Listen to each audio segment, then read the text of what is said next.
अस्सलामुअलैकुम, कैसे हैं आप सब लोग। अल्हम्दुलिल्लाह मैं बिल्कुल ठीक हूँ और अल्लाह से दुआ है कि आप सब भी बिल्कुल ठीक हों, खैर वाफियत से हों, हर जगह हर लम्हा महफूज हों। तीसरी बार इस वीडियो का वॉइस ओवर स्टार्ट कर रही हूँ। 2 दफ़ा करके जो है ना बच्चों की वजह से डिलीट हो गया। करना नहीं चाहा था मैंने, लेकिन वो खुद से जो है ना वो डिलीट का ऑप्शन आ गया। तो बस अब क्या करूँ मैं जो है ना। अब फाइनली मैंने सोचा कि अब इसको स्टार्ट करती हूँ वॉइस ओवर को तिबारा से सॉरी। तो आज का व्लॉग जो है ना वो मेरा सहरी टाइम से स्टार्ट हो रहा है। पीछे से आने वाले हर शोर को आपने इग्नोर करना है, ठीक है। तो सहरी टाइम मतलब 3 साढ़े 3 बजे के करीब जो है ना मैं सर्दियों में सहरी कर लेती हूँ। आप लोगों से पहले भी जिक्र कर चुकी हूँ कि मैं सर्दियों में थोड़े बहुत रोज़े रखने की कोशिश करती हूँ, क्योंकि एक तो ये कि सर्दियों में टाइमिंग बहुत कम होती है, तो रोज़ा आपका ना बहुत जल्दी से गुजर जाता है और बड़ा अच्छा सा गुजर जाता है। क्योंकि रोज़े में उसमें सर्दियों में आपको जो है ना रोज़ा आपका भूख नहीं लगाता, और नहीं भूख तो लगती है लेकिन इतनी शदीद वाली नहीं लगती, लेकिन प्यास नहीं लगाता। तो फिर ये होता है कि आपका रोज़ा बड़ा सही सही से जो है ना वो गुजर जाता है। तो बस अपनी सहरी कर रही थी मैं 3 साढ़े 3 बजे के करीब। मैंने सोचा कि वही गजर बत्ता जो है ना दूध गर्म करके उसमें डाल के मैं खा लेती हूँ। तो बस उसको खाने की कोशिश ही कर रही थी कि जो मेरी छोटी मैडम है ना वो मेरे साथ साथ फिर उठ जाती है, तो फिर मुझे इसको लेके जो है ना बैठना पड़ता है, और जो भी मेरा काम होता है वो मेरे साथ साथ ये मौजूद छोटी सी है ना, बिल्कुल भी इसके पास से हिलती हूँ तो बस फिर ये समझ जाती है और उठ जाती है कि अम्मा जो है ना मेरे पास से चली गई है, तो बस रोना शुरू कर देती है। तो बस फजर का टाइम था, तहज्जुद पढ़ के उठी थी, तो मैंने सोचा कि पहले सहरी कर लेती हूँ, फिर उसके बाद जो है ना फिर फजर की अज़ान हो जाएगी आहिस्ता आहिस्ता, तो फिर नमाज़ पढ़ लूँगी। उसके बाद साथ ही साथ आज जो है वो जुम्मा भी है, तो बस फिर उस जुम्मे की भी जो है ना बच्चों के साथ तैयारी करनी थी। बच्चों को नहलाना धुलाना था, तो पहले इन लोगों को नहलाया धुलाया, और अपना तो रोज़ा था, तो बस फिर इन लोगों को नाश्ता करा के बस फिर इन लोगों को नहला धुला के इनको जो है ना मैंने फ़ारिग किया। क्योंकि जो लड़के बच्चे हैं ना वो ज़्यादा इरिटेट करते हैं, मतलब उनको जो है ना उनका बस ये होता है कि हर काम हमारा जल्दी हो जाए, हमारा पहले हो जाए, बाकी सब जाए बाहर में सारा काम जो है ना वो हमारा पहले होना चाहिए। तो बेटी मेरी रह गई थी, बस इन लोगों को नहलाने धुलाने में, नमाज़ वगैरह पढ़ने में जो है ना मेरा सारा टाइम निकलता जाता है। क्योंकि सर्दियों में ऐसा होता है कि ज़ोहर असर मगरिब इतनी जल्दी जल्दी हो जाती है कि टाइम का जो है ना वो बिल्कुल भी अंदाज़ा नहीं हो पाता, और अज़ानें जो है ना वो फटाफट से हो जाती हैं। तो बस मेरा रोज़ा खुलने का टाइम हो रहा था और अज़ानें जो है ना वो साथ साथ शुरू हो गई थी। बेटी को मेरी इग्नोर करिएगा, अभी मैंने इसको नहीं साफ़ सुथरा नहीं किया था इसको मैंने, तो बस फिर अभी मेरा रोज़ा खुल गया था। तो मैं जो है ना पानी अपने लिए निकाल के बैठी हूँ कि मैं पानी पीती हूँ, और पीछे मुड़ के देखा तो पानी ही गायब था।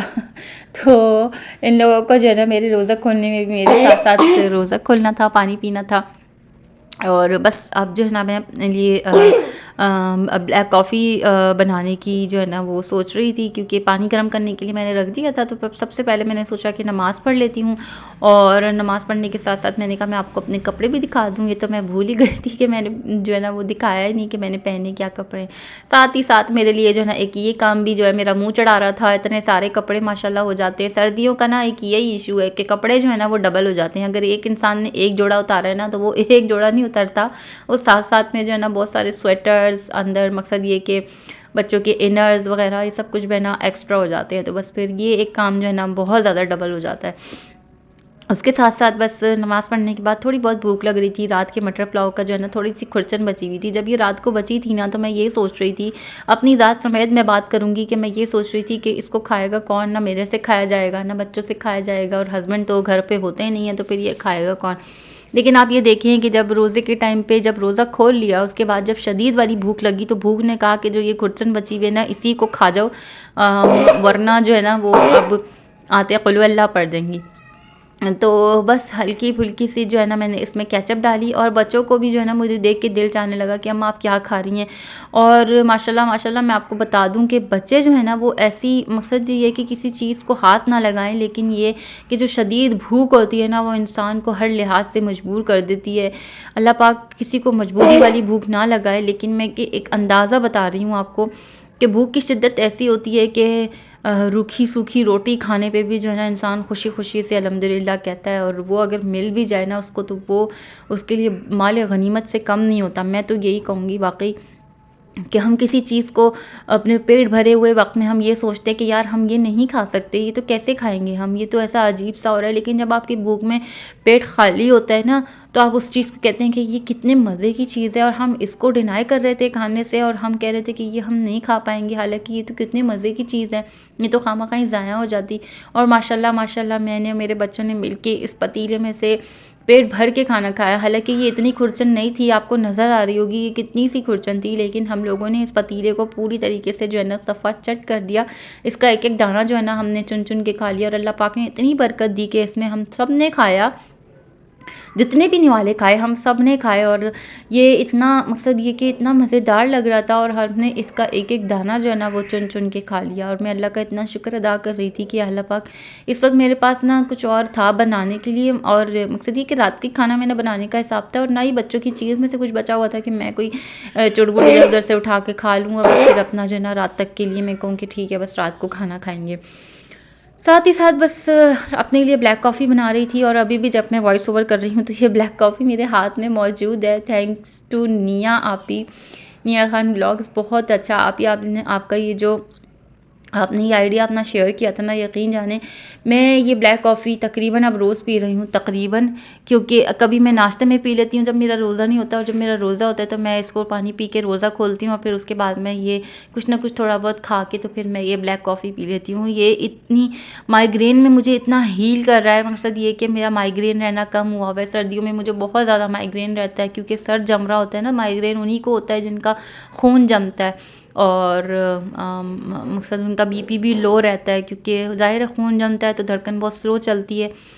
और उसके अलावा जो ये ब्लैक कॉफ़ी है ना, ये मेरे दिन को बहुत ज़्यादा जो है ना वो यूज़फुल कर देती है। मकसद ये कि मैं अपने दिन में जितने भी काम मेरे हो जाते हैं, पहले मैं ये मकसद ये था कि दूध वाली कॉफ़ी मैं पीती हूँ, ऐसी बात नहीं है, मैं कॉफ़ी से हमेशा ही मुझे प्यार रहा है। लेकिन ब्लैक कॉफ़ी जो है ना मैंने अभी इस ईयर में ट्राई करी है, वो भी उनकी वीडियो को देख के कि मैंने सोचा कि वो भी बहुत अच्छी डाइट प्लान बताती रहती हैं और वो ख़ुद भी डाइट भी कर रही हैं, अपने हस्बैंड को भी करवा रही हैं, तो उसमें उनकी ये ब्लैक कॉफ़ी जो है ना वो शामिल लाजमन होती है। तो फिर मैंने कहा मैं भी इसको ट्राई करके देखती हूँ, तो वाक़ई ये बहुत अच्छा काम कर रही है। मकसद ये कि पहले आपको लगेगा कि आप ये नहीं पी सकते, लेकिन जिस तरीके से उन्होंने बनाना बताई है ना कि थोड़ा-सा नींबू का रस और थोड़ा-सा शहद डाल के आपने half tea spoon coffee add करनी है और फिर उसको जो है ना वो गरम-गरम पी लेना है। यकीन जाने इतनी मज़े की लगने लगी है और बहुत ज़्यादा जो है ना इसके बगैर मेरा दिन बिल्कुल अधूरा रहता है।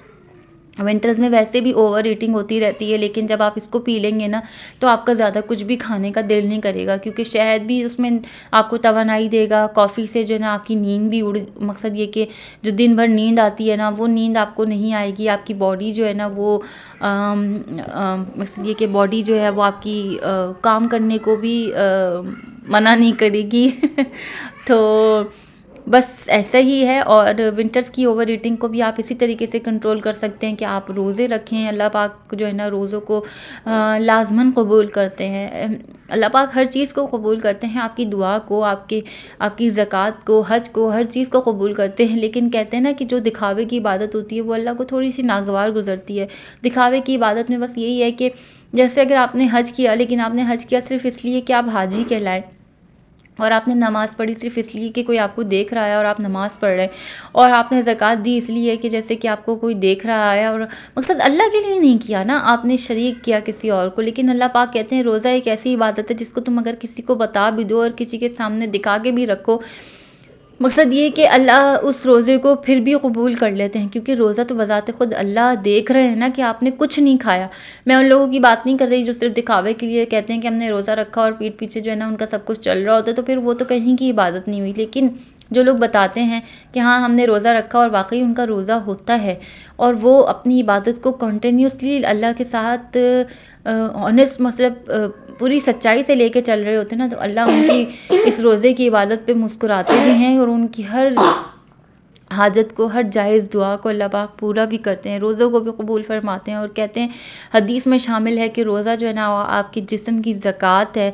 तो मकसद जिस्म की ज़कात यही है कि जो आपकी ओवर चर्बी, आपकी कोलेस्ट्रॉल जो बढ़ा हुआ होता है, जो आपके अंदर जैसे जो भी गलत चीज़ आपके जिस्म में बढ़ रही होती है, उसको कंट्रोल करता है, उसको ख़त्म करता है। तो रोज़ा तो इतनी ज़बरदस्त चीज़ है। मैं कहती हूँ रोज़ा तो हर किसी को सर्दियों में जो है ना अपनी क़ज़ाए उम्री भी पूरी करनी चाहिए। जो रोज़ों की आपकी क़ज़ा चल रही होती है ना, उसको भी पूरा करना चाहिए। तो मैं तो हमेशा से यही करती हूँ अल्हम्दुलिल्लाह। अल्लाह पाक आगे भी ऐसे ही रखे। मैं अपने हस्बैंड से भी बहुत कहती हूँ, लेकिन वो कहते हैं कि मुझसे नहीं हो पाता। मैं मकसद ये कि रमज़ान के रोज़े जो है ना वो कहते हैं कि मुझसे रख लिए जाते हैं, वो तो एक फ़राइज़ में से है ना। तो बस फिर अदरवाइज़ उनका ये होता है कि उनको बहुत ऊपर नीचे के काम होते हैं, ऊपर नीचे उनका होने वाला काम बहुत ज़्यादा है।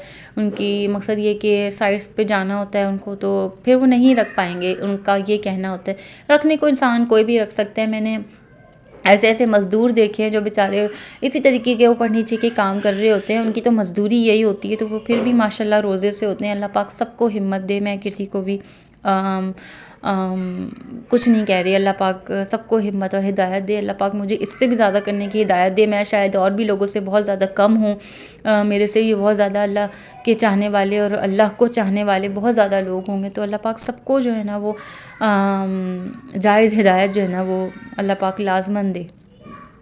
साथ ही साथ बस खाना तैयार कर रही थी। खाने में आज मैं बना रही थी भिंडी, भुनी भिंडी, और आज काफ़ी दिनों बाद जो है ना वो रोटी बनाने का इत्तेफाक हुआ, क्योंकि काफ़ी टाइम से यही हो रहा था कि गैस जो है ना वो आजकल बहुत ज़्यादा तंग करना शुरू हो गई है। और मेन खाना बनाने का जो मेरा टाइम होता है ना, उस टाइम पे गैस जो है ना वो बहुत ज़्यादा तंग करना शुरू हो गई है। और मकसद ये कि रोटी के टाइम पे ना बहुत ही ज़्यादा लौ हल्की हो जाती है, तो बस फिर रोटी बनाने का दिल नहीं करता। लेकिन आज मैंने कहा कि भुनी भिंडी बना रही हूँ, तो उसके साथ जो है ना वो घर की रोटी ज़्यादा अच्छी लगेगी। साथ ही साथ मैं घी भी निकाल रही थी, क्योंकि मलाई ज़्यादा जमा हो गई थी। और घी तो माशाल्लाह मुझे ना बहुत ही ज़्यादा मज़े का लगता है। अल्लाह पाक बस सबको मलाइयों में जो है ना वो बरकत अता फ़रमाए, क्योंकि घी इतना ज़्यादा महंगा हो गया है। हम तो खैर, मैं तो कभी शादी के बाद से मुझे नहीं याद पड़ता कि मेरे घर में कभी देसी घी बाज़ार से आया हो, इल्ला ये कि हाँ हस्बैंड की एक लेबर में से जो फैमिली थी वो एक दफ़ा गाँव गए थे, तो वो एक दफ़ा जो है ना वो घी का एक बॉटल, वो असली गाय के दूध का जो है ना वो घी लेके आए थे। तो वो तो खैर मैंने अपनी ज़ात के लिए तो मैंने नहीं इस्तेमाल किया था, लेकिन ये कि वो आया था, बस मैंने उसको अपने लिए ही इस्तेमाल किया, क्योंकि मुझे ना उसमें से अजीब सी स्मेल सी आ रही थी। बस फिर वो हस्बैंड ने अपने लिए ही इस्तेमाल किया था। लेकिन मैं तो जो है ना हमेशा से घी घर में ही निकालती हूँ। मेरे नहीं ख्याल कि कभी मैंने बनास्पति या देसी घी जो है ना कभी बाज़ार से लिया हो। तो बस अब खाना भी अल्हम्दुलिल्लाह से मेरा तैयार हो गया था, अल्लाह का लाख लाख शुक्र है। और साथ ही साथ बस 2-3 चीज़ें जितनी भी फैली हुई होती हैं उनको मैं साथ साथ समेट के एक जगह करती जाती हूँ। जब बर्तन धोने का मौका मिल जाता है तो साथ ही धो भी लेती हूँ, नहीं मिलता तो फिर जो है ना मैं उसको रहने देती हूँ। रात को फिर बच्चों वगैरह को सबको सुला के जो है ना फिर मैं किचन को समेट लेती हूँ। जिस वक्त भी टाइम मिले उस वक्त जो है ना वो काम को निपटाने की करती हूँ। लेकिन काफ़ी हद तक ऐसा होता है कि जो है ना माशाल्लाह बच्चे जो है ना वो देर रात तक जाग रहे होते हैं, तो फिर काम जो है वो सुबह के लिए जो है वो रह जाता है। लेकिन मेरी हद से हद कोशिश यही होती है कि अगर मैं फ़जर के टाइम भी कर सकूँ ना तो मैं काम को करके ही सोऊं, क्योंकि किचन फैला हुआ हो ना मुझे बड़ी कोफ्त होती है। और मुझे ये होता है कि अल्लाह पाक को ये चीज़ नहीं पसंद कि बर्तन और किचन जो है ना वो रात को फैला हुआ छोड़ के जो है वो औरत सो जाए। कोशिश यही होती है कि काम को निपटा लूँ। साथ ही साथ बस शुरू की रोटियां बना रही हूँ। मकसद ये कि शुरू की छोटी छोटी रोटियां जो है ना वो बच्चों को बना के दे रही हूँ, क्योंकि बच्चों को जो है ना ताज़ी गरम गरम रोटियां बहुत पसंद हैं। तो फिर बेटे मेरे का ये होता है कि जो तीनों हैं उनको ये होता है कि अम्मा हमें गरम गरम रोटी जो है ना वो आप दे दें। तो फिर मैं तीनों को रोटी डाल के जो है ना वो उनके साइज़ के हिसाब से मैं उनको रोटियाँ दे देती हूँ। बड़े बेटे के लिए थोड़ी सी बड़ी बना लेती हूँ, क्योंकि उसको जो है ना छोटी रोटी नहीं पसंद। हमारी बचपन में मुझे याद पड़ता है कि ना हम जब बहन भाई थे आपस में छोटे से थे, तो हमारी अम्मी जब छोटी रोटी बनाती थी और बाकी सब रोटियां जो हैं वो बड़ी बनती थी, तो हमारी कोशिश ये होती थी कि छोटी रोटी हमें चाहिए, छोटी रोटी हमें चाहिए। लेकिन हमारे बच्चे माशाल्लाह पता नहीं कौन सी जनरेशन के हैं कि उनको ये चीज़ पता है। वो कहते नहीं छोटी रोटी नहीं चाहिए, हमें बड़ी रोटी चाहिए। तो हर किसी के अपने हिसाब से नखरे होते हैं और माँ को जो है ना वो नखरे उठाने पड़ते हैं।